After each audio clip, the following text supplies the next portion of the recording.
우리 그리스도인들이 믿음이라고 하면은 하나님을 믿는 또는 예수님을 믿는 그런 믿음을 말합니다.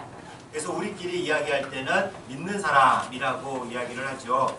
그리고 기독교 신앙을 갖지 않는 이들을 가리키면서 믿지 않는 사람이라고 부릅니다. 그러나 사람은 누구나 믿음에 따라 살아갑니다. 무엇을 믿느냐가 다를 뿐입니다. 저마다 믿는 대상이 있습니다. 태양과 달과 별과 같은 자연 만물을 신처럼 떠받들거나 또 부처를 믿거나 또 마호메트를 따르는 이들도 있죠. 이들은 적어도 유신론자들입니다. 신이 있다고 믿고 그 신을 따라갑니다. 그럼 무신론자는 어떻습니까? 신이 없다고 말하지만 그들도 믿는 게 있어요. 현대 과학을 믿거나 이성을 믿습니다. 또는 자기 감정이나 느낌을 믿는 사람도 있습니다. 돈을 믿는 사람은 너무나 많지요. 그리고 무엇보다도 자기 자신을 믿습니다. 이렇게 누구나 믿음이 있습니다. 오늘은 그리스도인들이 마땅히 가져야 할 믿음 또는 그리스도인 삶의 방식으로서 믿음에 대해서 여러분과 함께 말씀을 나누고자 합니다. 오늘 성서정과에 따라 하나님이 주시는 말씀은 본래 히브리서 11장 29절부터 12장 2절까지 말씀입니다. 본문이 조금 길어서 12장만 읽었습니다만 전체를 염두하고 또 말씀을 전하겠습니다. 히브리서 11장은 믿음장이라는 별칭이 있어요. 그래서 믿음에 대해서 그리고 믿음으로 살아간 선조들에 대해서 그런 말씀이 나오기 때문입니다. 특히 오늘 말씀에서는 믿음으로 세상적 관점에서 소위 성공한 이들도 있고요. 세상적 관점에서 소위 실패한 이들도 있습니다. 그리고 12장에서 예수님을 믿음의 주요 온전케 하시는 분이다 라고 말하면서 그분을 바라보라고 권면합니다. 그리고 그리스도인의 삶을 경주에 비유하며 끝까지 인내하라고 말씀합니다. 우리 기독교 개신교에서는 믿음을 매우 소중히 여깁니다. 종교개혁에서 가장 중요한 표요 중 하나가 오직 믿음입니다. 조금 유식하게 말하면 솔라 피데, 오직 믿음이라는 뜻이에요. 그렇다면 믿음이 무엇입니까? 우리 개신교에서는 믿음으로 구원을 받는다라고 말합니다. 믿음으로 의롭게 된다라는 말을 정말 금과 옥조처럼 여깁니다. 이를 이신칭의라고 합니다. 이렇게 구원에 관해 이야기할 때 믿음이 등장하죠. 또 믿음이 등장할 때가 있습니다.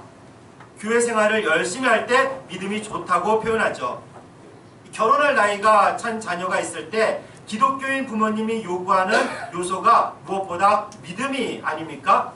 그러면서 믿음 좋은 청년 소개해 주세요 라고 말합니다. 그리고 직접적인 얘기는 하지 않지만 여기 뒤에는 딸려 나오는 말들이 있어요. 믿음도 좋고 세상적인 기준으로 직장도 좋고 집안도 좋고 잘생기고 예쁘고 키 크고 성격 좋은 사람 소개해 주세요.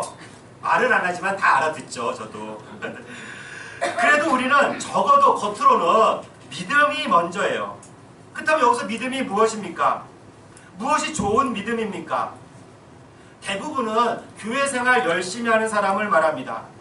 주일에 빠지지 않고 예배드리고 교회에서 봉사하는 사람이죠. 새벽기도나 큐티라고 하는 개인 경건 생활을 성실히 합니다. 단기 선교 활동을 갔다 온 사람이라면 더 좋습니다. 게다가 학교에서도 기독교 동아리 활동을 한다거나 직장에서는 신우회 활동을 한다면 아주 좋은 믿음 청년이다 이렇게 보증하기도 하죠. 얼마 전에 어떤 분이 자기가 만난 사람이 믿음이 좋다고 하면서 이런 이야기를 했어요.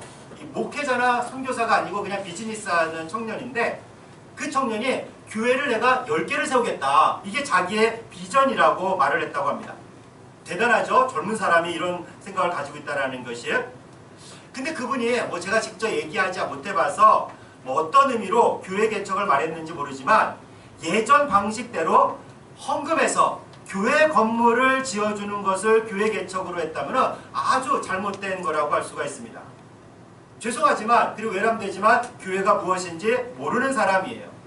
그렇지만 우리 어르신들 세대는 사실 그렇게 배운 분도 많이 있습니다. 심지어 어떤 교회에서는 교회 3개를 개척해야지 장로 직분을 받을 수 있는 그런 교회도 있어요. 뭐 지금은 그런지 모르겠습니다만. 근데 결국 가서 그 얘기가 무슨 얘기입니까? 교회 지을 돈 헌금하라는 얘기예요. 그렇게 끝나는 경우가 많이 있죠. 저는 좀 다른 의미에서 성도들이 직접 교회 개척을 해야 된다고 생각하는 사람이에요.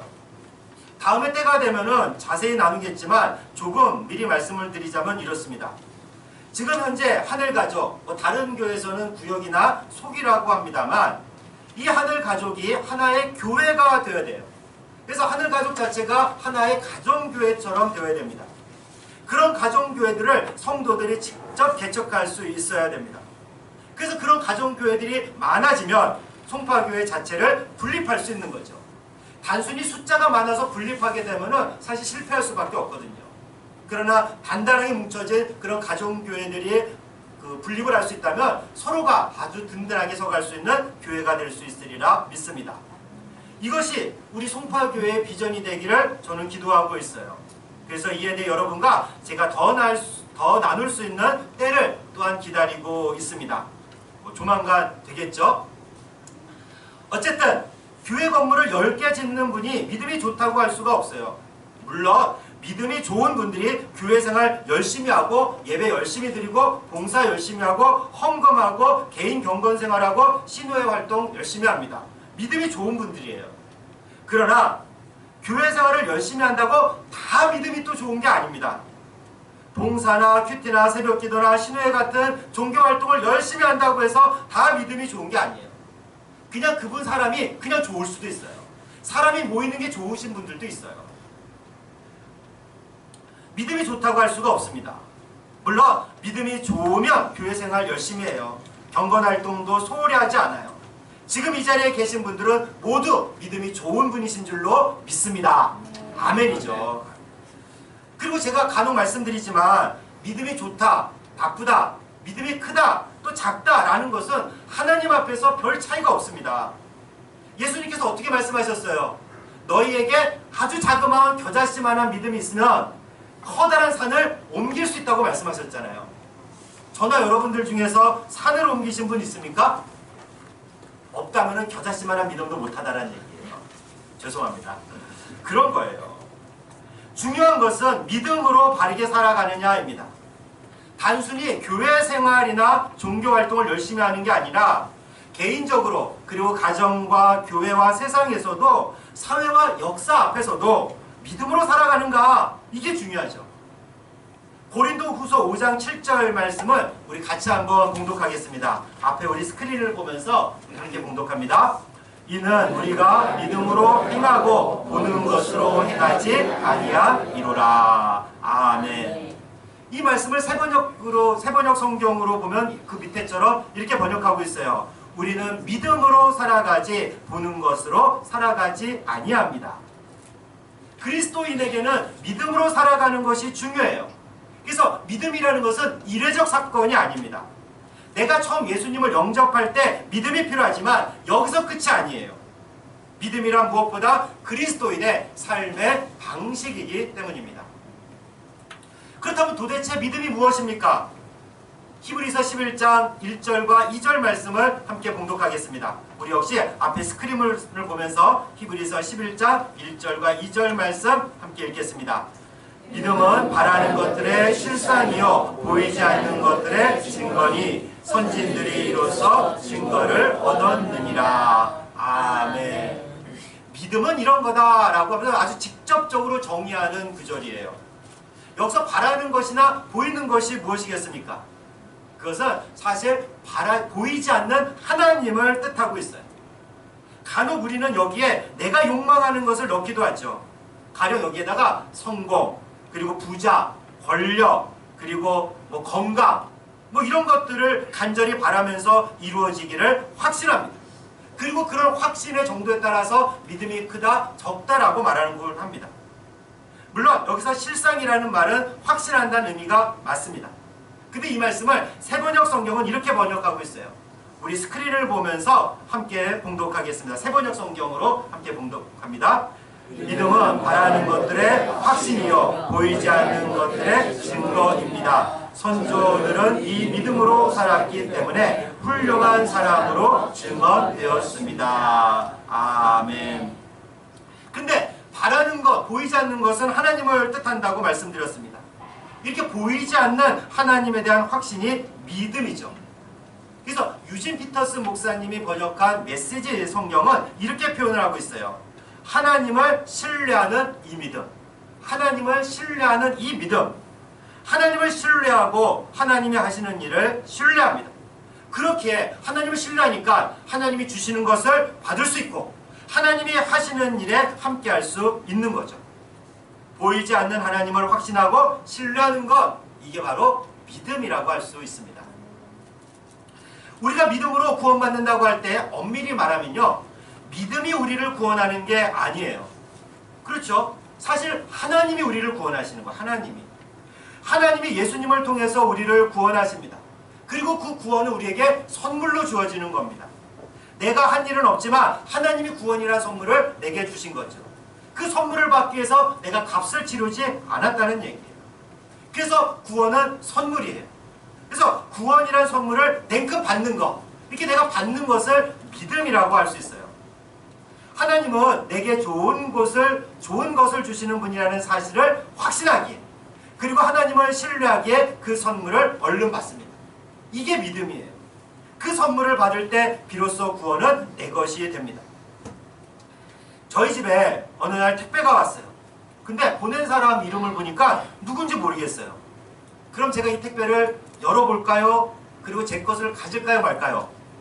사실 그러면 안 되죠. 이게 나쁜 것이 들어있을 수 있잖아요. 그래서 어떤 못된 사람이 거기다 이상한 거 넣고 저한테 보낼 수도 있는 거 아닙니까? 또는 잘못 배달될 수도 있어요. 가끔 가다가 저희 집에 택배를 시키면은 저 구로구로 가는 게 있어요. 왜냐면 구로구 새말로가 있거든요. 그럼 또 다시 연락해서 이쪽으로 보내야 되는 그런 경우가 있어요. 이거 송파구인데. 그런 거 실수가 있거든요. 그러니까 열어보면 안 되는 거예요. 근데 만약에 그 택배에 여러분들 중 한 분의 이름이 적혀 있다고 생각해 보십시오. 제가 그러면은 두 번 생각하지 않고 그 이름을 신뢰하고 그 택배를 받아 열어볼 겁니다. 이게 믿음이죠. 그렇게 받을 때 그 택배에 들어있는 선물은 제 것이 되는 거예요. 구원이란 선물을 받을 때 제 것이 됩니다. 이것이 믿음으로 구원받는다라는 것의 의미입니다. 그렇다고 해서 이게 택배 보내라는 말씀이 아니에요. 예를 좀 이상하긴 하지만 어쨌든 믿음이란 하나님을 신뢰하는 겁니다. 따라서 믿음으로 살아간다는 말은 하나님을 신뢰하기에 하나님이 하시는 일에 우리가 반응하고 그 일에 참여하는 거죠. 이를 우리 송파교회에서 지금까지 들어왔던 익숙한 말로 바꾸면 하나님이 일하시는, 그리고 하나님이 다스리는 하나님 나라에 참여하는 것이다. 그것이 믿음이다. 믿음으로 사는 거다 라고 말씀드릴 수 있습니다. 이렇게 하나님을 신뢰하며 하나님이 하시는 일에 참여한 믿음의 선조들이 있어요. 히브리서 11장은 온통 이런 분들이 증언하고 있습니다. 우리 29절과 30절 말씀을 함께 봉독하겠습니다. 29절, 30절 말씀입니다. 믿음으로 그들은 홍해를 육지같이 건넜으나 애굽 사람들은 그것을 시험하다가 빠져 죽었으며 믿음으로 7일 동안 여리고를 도니 성이 무너졌으며. 아멘. 이 말씀은 출애굽, 즉 이스라엘 백성이 이집트를 나올 때 이야기입니다. 노예 생활을 하다 해방이 되었는데 길을 가다 보니까 그 앞에 홍해가 나타났어요. 바다죠, 바다. 뒤에는 이집트 군사가 쫓아오고 있습니다. 이스라엘 백성을 다시 잡아가 노예로 삼거나 또는 죽이려고 말입니다. 그런데 앞에 바다가 나타났어요. 이래도 죽고 저래도 죽는 판입니다. 그때 하나님이 홍해를 가르셨어요. 그리고 육지가 드러났습니다. 그것으로 이스라엘 백성이 건너가게 되죠. 예전에 한번 말씀드린 적이 있는데 한번 상상해 보십시오. 와, 신난다. 바다가 갈라지다니 어찌 이런 일이 일어날 수가 있는가. 저 땅으로 빨리 우리가 건너가서 목숨을 구하자. 이랬을까요? 이 이야기가 있는 출애굽기에는 바다가 이 벽이 되었다고 말하고 있습니다. 바다가 벽이 되어 높이 솟아 있어요. 이스라엘 백성과 바다 사이에 어떤 장벽이나 벽이 있는 것이 결코 아닙니다. 아쿠아리움에 가서 보면 그런 강화 유리가 있는 게 아니에요. 손을 대면 물이 만져졌을 거예요. 그리고 간혹가다 물고기가 한두 마리 이렇게 튀어나오지도 않았겠습니까? 언제 물이 쏟아져 내려올지 모릅니다. 그러나 하나님을 신뢰하기에, 하나님이 하신 일이기에 믿음으로 건너가는 겁니다. 이게 믿음으로 살아가는 거예요. 믿음으로 살아갈 때 하나님이 하시는 일에 참여하고 그 하신 일을 증거할 수 있습니다. 그렇게 믿음으로 살아간 선조들이 히브리서 11장에 가득합니다. 믿음으로 살아간 선조들이 얼마나 많은지 이들을 다 언급하려면 시간이 모자란다고 말합니다. 12장 1절에서 이들을 구름같이 둘러싼 허다한 증인이라고 말합니다. 믿음으로 살아간 사람들이 이렇게 많다는 거죠. 그리고 한편으로는 믿음으로 사는 것이 불가능하지 않다는 말이에요. 오늘 본문도 홍해를 건넌 이스라엘 백성뿐만 아니라 라하, 기드온, 바라, 삼손, 입다, 다윗, 그리고 사무엘과 같은 이름이 언급됩니다. 우리가 아는 이름들도 있지만 자세히 모르는 사람들도 있죠. 그러나 이스라엘 사람들은 이 이름만 들어도 금방 알았어요. 우리에게는 마치 이순신 장군이라고 말하는 것과 똑같거든요. 근데 여기 언급한 인물들은 세상에서 소위 성공한 사람들입니다. 전쟁에서 이기고 목숨을 구하고 적을 물리치고 백성에게 존경받는 인물들입니다.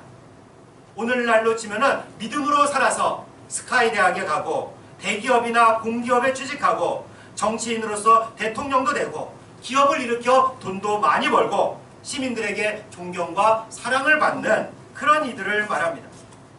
그리고 우리는 보통 이런 사람들을 주목하지 않습니까? 야, 믿음으로 사니까 저렇게 되더라. 예배 잘 드리고 기도 열심히 하니까 세상에서 승리하고 성공하더라. 너도 그렇게 믿음으로 살아라. 근데 우리가 놓치는 점이 하나 있습니다. 이들도 엄청 큰 어려움을 겪었다는 사실입니다. 믿음으로 산다고 해서 처음부터 끝까지 형통하고 잘 풀린 게 아니에요. 다윗을 보십시오. 사울왕에 쫓기며 죽을 뻔한 적이 한두 번입니까? 그는 결국 왕이 되기는 했지만 우리가 상상할 수 없는 고난을 당했던 사람이에요. 그런데 이렇게 소위 성공한 사람보다 믿음으로 살다가 고난을 겪다가 죽은 이들도 훨씬 많았습니다. 아니, 이름을 언급할 수 없을 정도로 더 많았어요. 36절과 37절 말씀을 함께 봉독합니다. 36절, 37절 말씀입니다.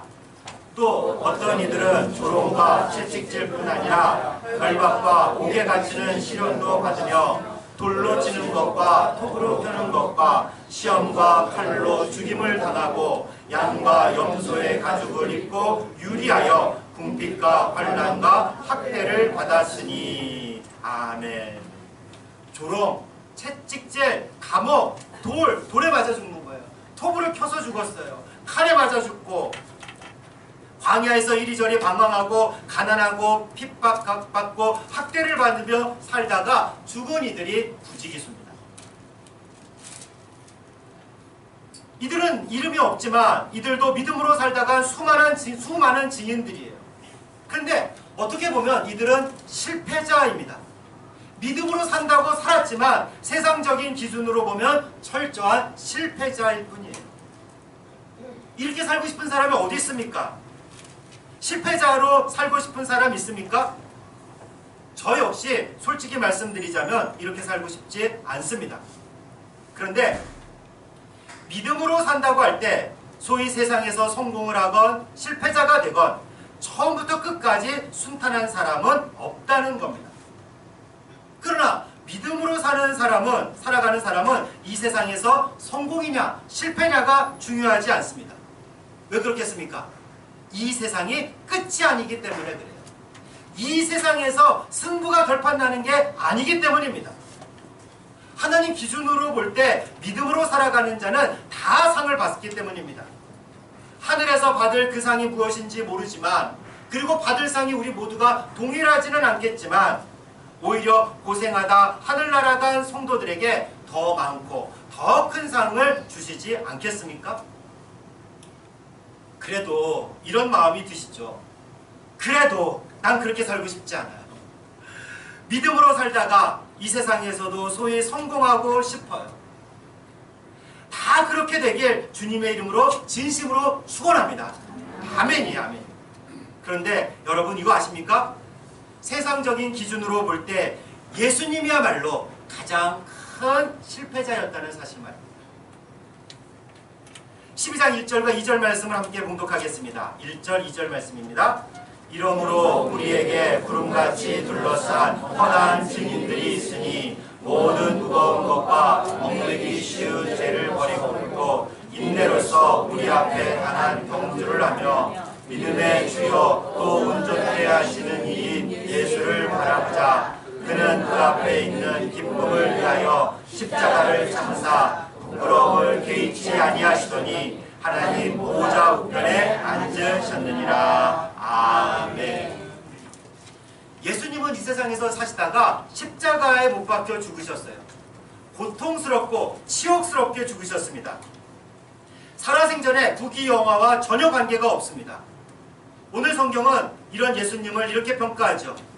부끄러운 십자가를 참으시고 결국 하나님 보호자 우편에 앉으셨습니다. 십자가에서 치욕스럽게 죽었지만 하나님과 동일한 권위와 영광을 갖게 되었다는 말입니다. 세상 사람들은 십자가에서 죽은 예수님을 실패했다고 말했지만 예수님은 절대 실패하신 분이 아니었어요. 무엇보다도 하나님은 그를 실패자라 생각하지 않으셨습니다. 그 예수님을 오늘 성경에서 또 이렇게 말하죠. 믿음의 주여 온전케 하시는 분. 여기서 주라는 단어는요, 우리가 주님 할 때 그 주가 아닙니다. 창시자, 개척자라는 뜻을 가진 단어예요. 온전케 하신 분이라는 단어는 완성자라는 뜻입니다. 예수님은 믿음으로 살아가는 모습을 보여주신 개척자일 뿐만 아니라 믿음으로 살아가는 모습을 완성시켜서 보여주신 분이에요. 믿음으로 살아가는 것이 무엇인지 보여주신 분입니다. 하나님을 신뢰하며 하나님이 하시는 일에 참여하셨습니다. 그 길이 비록 십자가의 길일지라도 순종하며 가셨어요. 세상적으로 볼 때 실패의 길일지라도 그 길을 가셨습니다.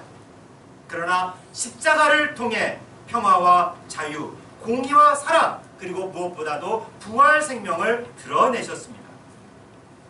이렇게 사신 예수님을 바라보며 가는 것이 믿음으로 살아가는 방식입니다. 사람을 보는 게 아니에요. 경험이나 지식이 있어야 하지만 그것에 의존하지 않습니다. 권력이나 사람에 의지하지 않아요. 성공에 목매지 않아요. 난 믿음으로 살아 세상에서 이렇게 성공했다. 이런 간증을 위해서 살아가는 게 아닙니다. 그것을 위해서 사는 게 믿음으로 사는 게 아닙니다. 오히려 실패할 확률이 훨씬 크죠. 예수님처럼 말입니다. 그러나 하나님을 신뢰하며 믿음으로 살아가게 되면 하나님이 이루시는 평화와 자유, 공의와 사랑에 참여하게 됩니다. 또한 믿음으로 살아가는 길은 경주와 같아요. 경주에 있어서 불필요한 것은 다 버려야 합니다. 죄악도 벗어버려야 돼요. 결승전에 갈 때까지 오직 믿음으로 살아가야 합니다. 그런데 그 결승선이 이 세상에 없어요. 이 세상에서의 삶이 끝나야 우리는 비로소 결승선에 도달할 수 있습니다. 그곳에는요, 예수님을 비롯해 수많은 믿음의 영웅들, 나보다 먼저 믿음으로 살아간 선조들이 나를 영웅으로 맞이하게 됩니다. 사랑하는 자매 형제 여러분, 우리가 예수님을 구주로 믿는 그리스도인이라면 믿음으로 살아가야 합니다. 이 세상에서 믿음으로 사는 일이 힘들고 어려운 길이에요. 특히 황금만능주의 세상에서 하나님을 신뢰하고 하나님이 하시는 일에 참여하는 것은 모험이 아닐 수 없습니다. 그러나 이런 믿음은 그리스도인 삶의 방식이 분명합니다. 이런 믿음으로 사는 사람을 세상은 감당하지 못하지만 하나님은 그렇게 믿음으로 사는 이들에게 상 주시는 분임을 믿으시기 바랍니다. 믿음의 개척자요 또 완성자이신 예수님을 바라보면서 이 믿음의 경주를 여러분과 제가 함께 끝까지 함께하여 하나님이 주시는 큰 상을 받게 되길 주님의 이름으로 축원합니다.